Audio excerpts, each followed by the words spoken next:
जी, पंजाब हुकूमत ने जो किसान कार्ड जारी किया है, मैं समझता हूँ कि उसका कोई खातर ख़्वाह जो है वो नताइज नहीं निकलेंगे।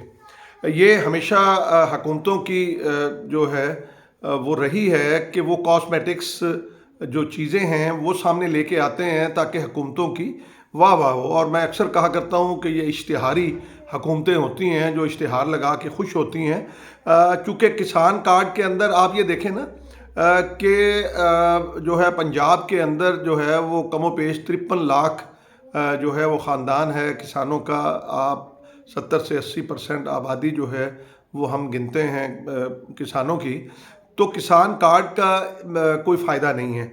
एक तो ये है कि इसके अंदर जो है जो आप जब 1.5 लाख का जो कोई सामान लेने जाएंगे उसके ऊपर टैक्स जो है वो काटते हैं। आप फर्टिलाइज़र लेने जाते हैं, फर्टिलाइज़र के ऊपर भी टैक्स होता है। आप उसके अलावा जो है जो आपको लोन 1.5 लाख का जो हुकूमत पंजाब ने कहा है उसके ऊपर भी 1.5 लाख नहीं मिलता, जो जिसे बिला सूद का नाम दिया गया है, बल्कि उसके ऊपर 5,000 रुपये की कटौती होती है।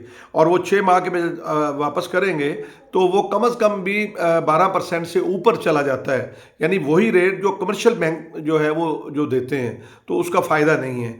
मैं समझता हूँ कि इस तरह की तरीक़ों से ज़राअत को कोई फ़ायदा नहीं होगा, कोई उसमें इनकलाबी तब्दीली नहीं आएगी।